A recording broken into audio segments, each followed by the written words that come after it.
Welcome to Dreamwings. एक समय की बात है। पहाड़ों के बीच एक छोटा सा गांव था जहां एक गधा रहता था।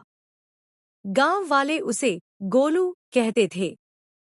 गोलू आम गधों की तरह साधारण नहीं था, बल्कि बड़ा ही अक्लमंद और शरारती था। कभी अपनी हरकतों से गांव वालों को हंसा देता, तो कभी अपनी चतुराई से मुश्किल समय में सबकी मदद कर देता। एक दिन गोलू चरागाह में घास चर रहा था कि अचानक उसने जंगल के भीतर से हल्की सी चमकदार रोशनी देखी। जिज्ञासा से उसके कान खड़े हो गए। वह धीरे धीरे उस रोशनी की ओर बढ़ा और फिर उसने देखा कि एक नन्ही सी परी, जिसके पंखों से इंद्रधनुष के रंग झिलमिला रहे थे, बैठी रो रही। गोलू ने कान खुजाते हुए कहा, अरे अरे, यह तो बड़ी गड़बड़ है। भला परियां भी रोती हैं क्या?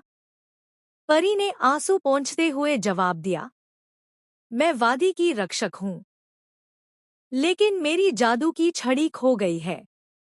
उसके बिना पूरी वादी अंधेरे में डूब जाएगी। गोलू ने आंख दबाकर कहा, तो क्या यह अंधेरा गांव वालों की नींद खराब कर देगा, या फिर मुर्गे को अलार्म घड़ी बनना पड़ेगा? परी हंस दी और उसकी मासूम हंसी से पूरा जंगल जगमगा उठा। छड़ी चुराने वाला कोई आम चोर नहीं, बल्कि एक धूर्त लोमड़ी थी, जो हमेशा अपनी चालाकियों से दूसरों को नुकसान पहुंचाती थी।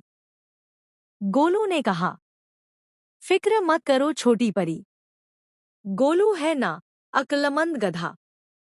रात का समय था।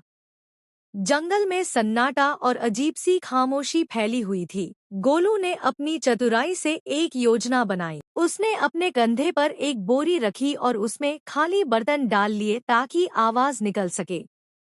फिर वह सीधे उस गुफा के पास जा पहुंचा। लोमड़ी ने खाली बर्तनों की खड़खड़ाहट सुनी तो घबरा गई। कौन है? वह चिल्लाई। गोलू ने अपनी भारी आवाज बदली, मैं हूँ, जंगल का भूत, जो जादू की छड़ी लेने आया है। लोमड़ी कांपने लगी और जल्दी से छड़ी गुफा के बाहर फेंक दी।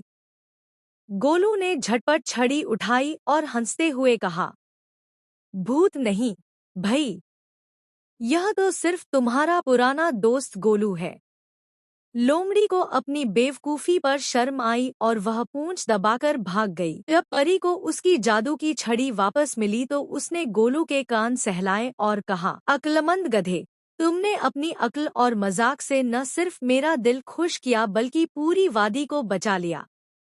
गोलू ने शरारत से कहा, यानी अब से मुझे गधा नहीं, सर गोलू, वादी का हीरो कहना होगा। सब हंस पड़े। उस दिन से गोलू और परी गांव के दोस्त बन गए।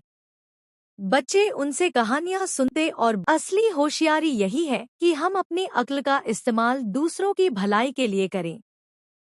और अगर मजाक किसी का दिल खुश कर दे, तो वह भी जादू की तरह रोशनी फैलाता है।